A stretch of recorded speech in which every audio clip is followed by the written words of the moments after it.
This session we will see exception handling. So what is actually exception handling and how this can be done in case of Python. So when we develop a Python program or any program in any programming language, we may incur different types of errors in different phases of this programming, right? Yeah. At the time of compilation. In case of Python, we are interpreting, right? Line by line interpretation. Or for any other compiled language like C and all, at the time of compilation itself, we may face some errors, right? Those are called syntax errors. Just for example, if you are not following the syntax properly, in that case, we may face. Just for example, for in a for loop, we are forgot to put that colon at the end of this for header. That may be pointed out, right? Yeah, such errors, syntax errors are called compile time error or syntax error. And the second one, if you are even if you are removed all those syntax error and program seems correct, when we run it, we are not getting the output properly. The expected output is not coming. That is because of the error in our logic, program logic. So that will not be pointed out by the interpreter or compiler. That we have to manually check it out and correct. So such type of errors are actually called logical error. Errors in the programming logic. And suppose we are corrected those logical error also. But at the runtime, there are some unexpected errors, unexpected events that may even cause crash of the program. Such errors are actually called runtime error, and those are actually exception. Okay. So in this session we will focus on these runtime errors, those are exceptions that is caused by some unexpected events at the time of running the program. First type of error was syntax error, right? Just for example, in a Python shell, we are typing like this: if a less than 3, we forgot to put the colon here. When we try to run it, what will happen? The corresponding error message will be there. File interactive input line 1.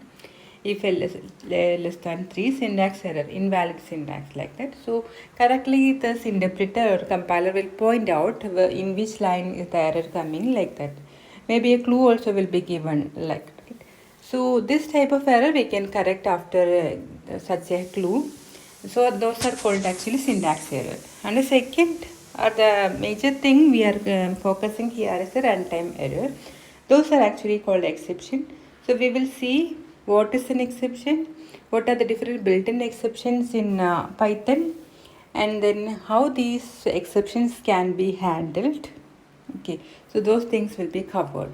So all the exceptions in Python are documented in this Python's website. You can go through those things. Python library for exceptions. So starting from a simplest form of this exception, we are having a program mark is equal to 100 and b is assigned the value 0. Now we are giving another statement: a is equal to marks by b and trying to print a. So what's the problem here? If we run this program, yeah, there is a statement for dividing the marks by b. Actually the value of b is 0, right? Yeah, that is definitely causing a error, runtime error, unexpected error. That is actually the exception. So when we run this program, it will give a message like this: 0 division error, division by 0. So that is an exception. Okay. So like this, lot of exceptions are defined in Python. The base of all those exceptions is exception class. Okay, so all the other specific exceptions are inherited from this main class exception. You can see based on different types of errors, corresponding exceptions are defined in Python. Stop iteration, system exit, standard error, arithmetic error. A lot of errors are the exceptions are defined in Python. You can go through the documentation.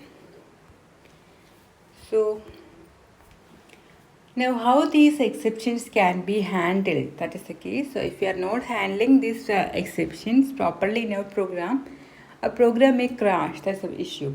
So when an exception occurs in Python, it causes the current process to stop and passes it to the calling process until it is handled. So whenever there is an exception incurred in our program, that program execution will stop there. And what will happen? It will pass us to the calling process until it is handled. Just for example, if function A calls function B, in which in turn calls function C. So function A calls B, B calls C.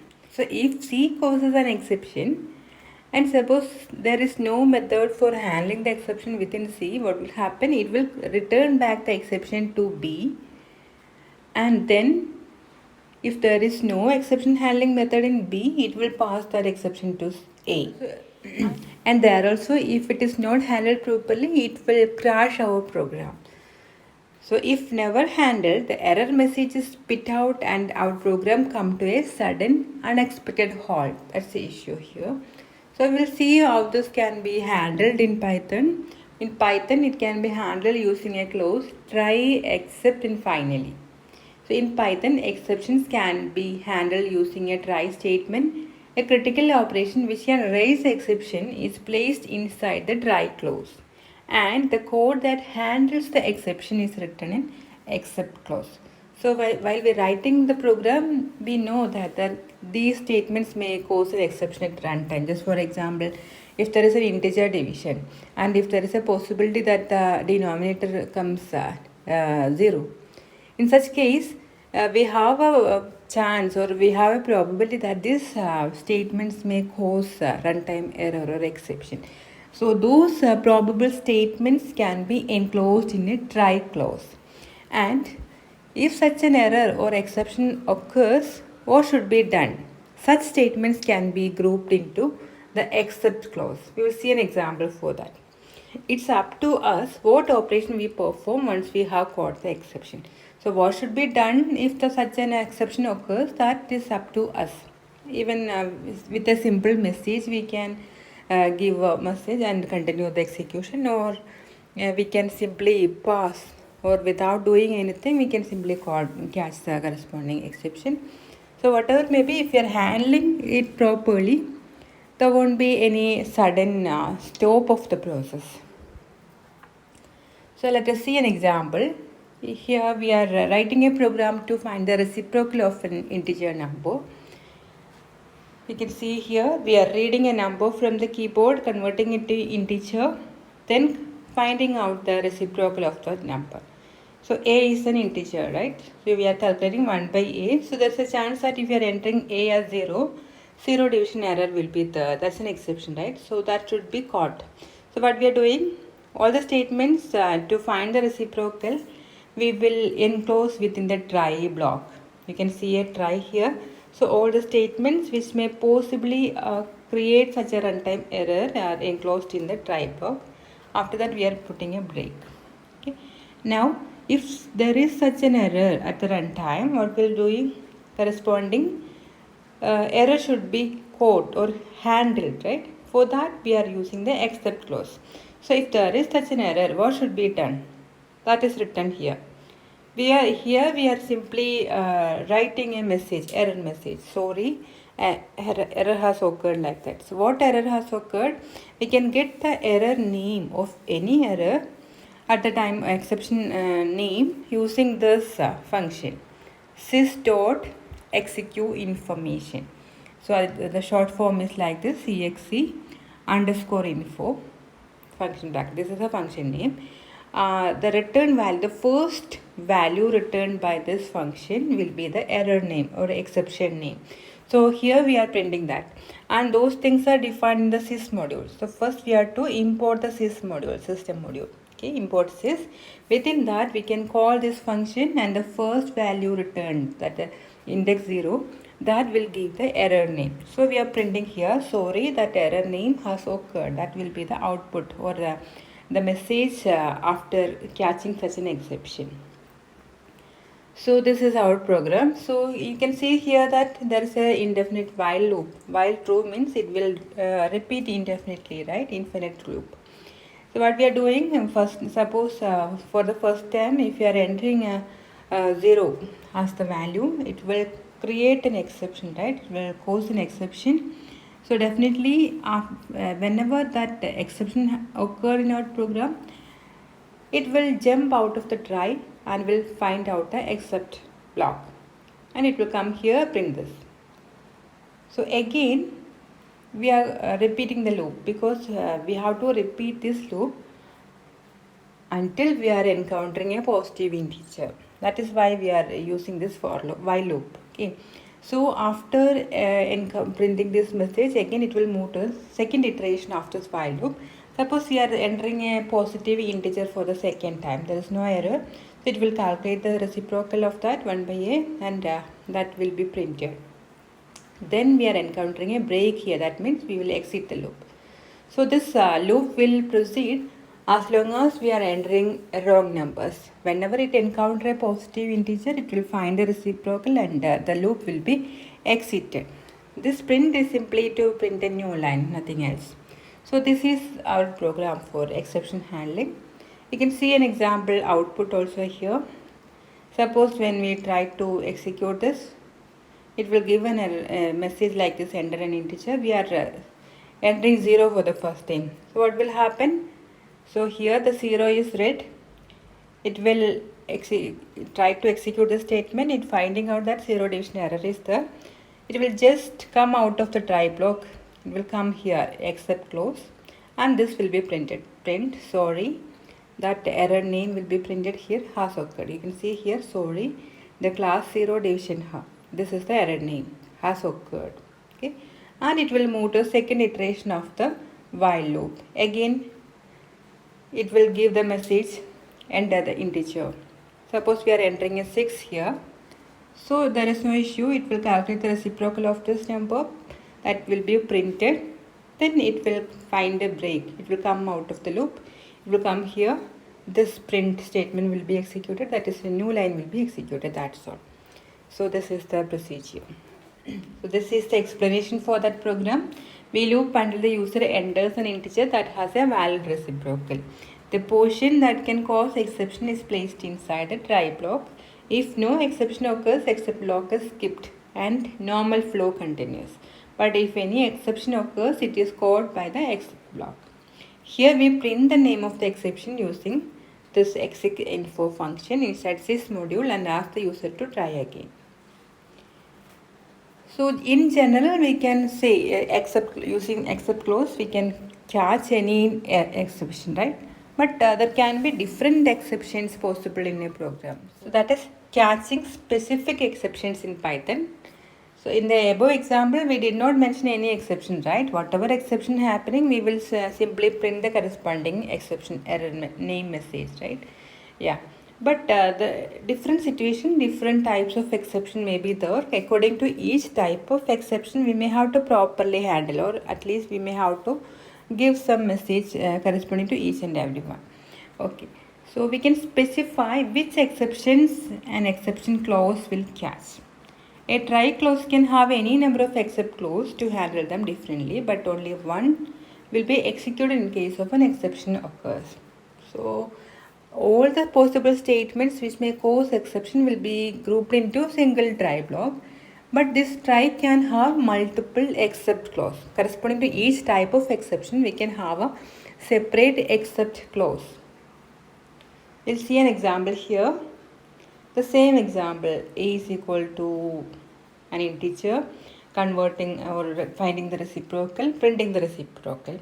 But different types of error may be there. Just for example, if we are not entering an integer or number, we cannot convert that into integer, right? So definitely that, suppose we are entering a string here. Okay, instead of an integer, we are entering a string here. So that cannot be converted into an integer, right? So definitely that's a runtime error. Okay. And the second one is, if you are entering 0 also, 0 division error will be there. So different types of errors happening, right? Yeah. So what we are doing here, for each type of error, we are giving a separate except clause. The first one is value error. If we are not giving a number which cannot be converted into an integer, right? So that type of error, value error.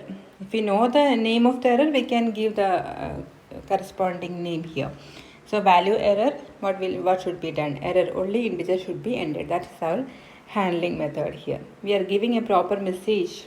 Okay, error only integer should be ended. And second type of error is If we are entering a 0, that's 0 division error. So except for that 0 division error, what should be done? Error 0 should not be entered. So according to the different possible errors, we are giving separate handling method using the separate except clause. So this is another method. We can see an example here. Enter an integer, but we are entering a floating point number. So what will happen? This will create an error, right? Yeah, the first type of error, value error. So when such an error is encountered in this statement itself, what will happen? The rest of the try block will be skipped. It will come here. It will compare the corresponding exception occurred. Whether I encoded a value error. Yeah, I have encoded a value error. So it will execute this statement and will skip the entire except clause. Only one except will be executed for any exception. So it will come here, go for the second iteration, again next value will be entered. Suppose we are entering 0 there. What will happen? The second line, it will encounter an exception, right? So immediately jump out of the try block, come here, it will compare the error. No, this is not the error I encountered. It will come here, it will check the error. Yes, I have encountered 0 division error. It will execute the corresponding handling block. So error message will be displayed. Again go for the next iteration. Next iteration we are entering 6.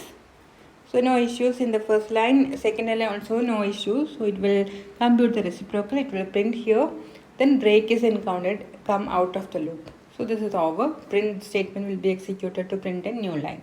That's all. So after 3 iteration, this program execution will be over.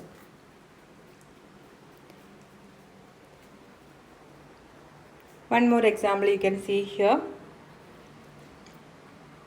The previous example itself, all the possible error exceptions are handled separately. For value error, we have given one except clause. For 0 division error, another except clause.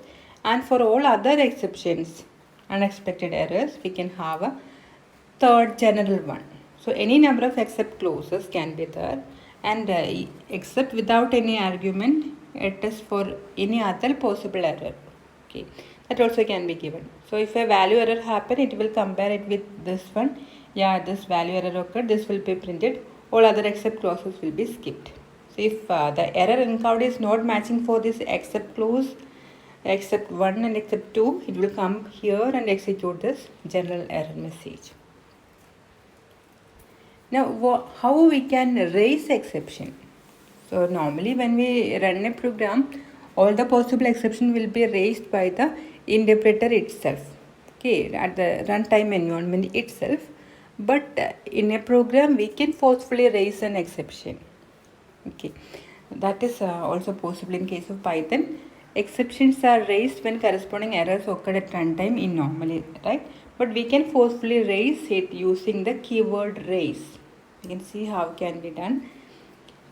See here, we are reading an input in a positive integer, and if we are not entering a positive integer, that is our value is less than or equal to 0, definitely it will not raise an error, runtime error, right, by the system. So but in this case, we are forcefully, the programmer itself is forcefully raise an exception, that is if less than or equal to 0, raise value error. That is not a positive number. We can raise an exception. This is actually not an error. If we are entering a negative integer or 0, system will not cause any problem, right? Yeah, it's not a positive integer. That is our program logic only. But for that also we can raise an exception by giving like a raise keyword. So our clause is like this: if a less than or equal to 0, raise value error. And we are giving a message like this: this is not a positive integer, and the corresponding except, what we are doing is, so in that case exception will be raised, right? Yeah, and that is caught here using this except clause.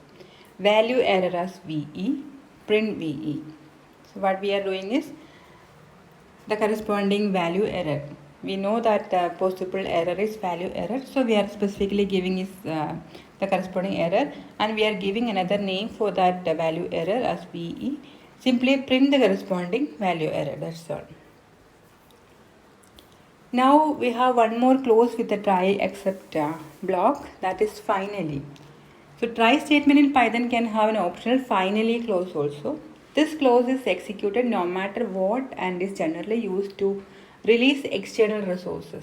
So whatever happens, if there is no error or if there is error, try and except will be executed accordingly, right? Yeah, finally will be executed definitely even if there is error or if there is not error also, the finally will be executed. So that will be the last clause for this try except finally. And the purpose of this finally block is that used to release external resources. Suppose we are encountering an error when we open a file. So further procedure for the file will not be completed if there is error, right? Because immediately when we encounter an error, the execution will come out of the try block. It will come to some except clause, right? But we have to correctly close the file. Then only the corresponding resources will be released by the for the file, right? Yeah. When we execute a file, lot of resources will be there allocated to the corresponding file. So all those resources like memory or main memory or so when we open a file, different types of resources will be allocated to a file, right? Yeah, just for example, memory will be there, cache will be there. So a lot of resources will be allocated for that file. So if you are not doing any operation on that, that file should be closed, properly closed. Then only the corresponding resources will be released. So that should be done using a finally statement. Just for example, we may be connected to a remote data center through network or working with a file or working with a GUI. In such cases, we must clean up the resources once used, whether it was successful or not. Okay. So these actions like closing a file, GUI, disconnecting from network, etc. are performed in the finally clause to guarantee execution. You can see here we are trying to open a file. How this file can be opened and all we will see later. Anyway, we just understand that this is the statement for opening a file. The file name is test.txt and coding used in this file is Unicode, okay, with 8 characters. So this is the opening. And while opening a file, there can be some exceptions. Suppose we are trying to open a file which is not existing, definitely that will create an exception. So what we are doing here is that or some error may be there while opening the corresponding file. So finally, under the finally clause, we are doing f dot close. We are closing the file properly, error or not. So irrespective of errors in try block, this will definitely executed. Okay, that is finally close. So we have focused on different built-in exceptions so far. Already system defined exceptions and the corresponding how that can be handled. Now user also can define or create new exceptions in our program. And how can be done? Users can define their own exceptions by creating a new class in Python. This exception class have to be derived either directly or indirectly from exception. As you know, exception, this is the base class for all the exceptions. So when we define a new exception, it should be derived from or it should be subclass of this exception class. Most of the built-in exceptions are also derived from this exception class. We will see how a user-defined exception can be defined here. We are giving a new name. So it should be a class, right? Everything is defined in Python like a class. So class error. We are creating a new exception whose name is error and parent class is exception class. Built-in exception class is there. And simply pass. We are not writing any statement here. And you can see some subclasses of the errors class. Okay, this is our parent error class. Class value too small error. Another exception defined by the user. The name is value too small error and the parent class for this is error. And another one also we are defining value too large error. Okay, two subclasses for the error class. Now you can see that we are assigning a value 10 to a variable number. Okay. Now we are entering to the program logic. What we are doing is we are reading an integer value from the keyboard and based on the value of that end number, we will raise different errors. If number less than the defined value, inum is the we read from the keyboard. If it is less than this our threshold value, that number we are assigned the value 10, right? That is acting as the threshold here. So if that entered value less than this threshold, we will raise value to small error. Or if the corresponding entered number is greater than the number, we will raise the error value to large error. And we are catching the corresponding exception raised. In the case of value too small error, what should be done? In the case of value too large error, what should be done? And finally, we were giving a successful error message also. Okay, so this is our program. And suppose we are entering the value 5. When we execute this program, we are entering the value 5. What will happen? The inum will be assigned the value 5, will come here, will check the corresponding values, right? Yeah, 5 is less than 10. It will raise an error, value too small error. Whenever an error is encountered, an exception is encountered, it will come out of the try block. It will come here, it will compare the error created here. Yeah, we have already erased this error itself, right? Value too small error. So corresponding block will be executed. This value is too small, try again. That message will be printed. A new line also will be printed. Rest of the except clauses will be skipped. It will come here, right? Go for the next iteration of the while loop. Again it will come here. Read the next integer. Check for comparison. Suppose we are entering 12 for the next time. So it will compare these two numbers 12 and 10.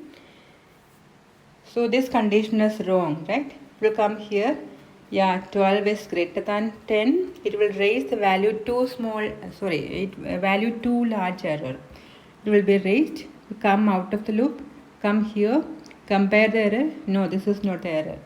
Come here, the next except clause. Yeah, this is the error encountered. It will execute the corresponding except block. This value is too large, try again. New line also will be printed. Again, go for the next iteration. Read the third number. Suppose we are entering 10 as a number. So in that case, this will not be satisfied. This is also not satisfied. It will execute this break statement, right? Yeah, break means exit the corresponding while loop. Come out of the while loop, print congratulations. You guessed it correctly. Yeah, this is our program. So this is the sample output. When we enter 12, this message will be printed. Enter 0, this message will be displayed. Enter 8 also, we will display this message. Finally, when we enter 10, congratulations will be printed. This is all about exception handling in Python. And this is a major reference. Thank you.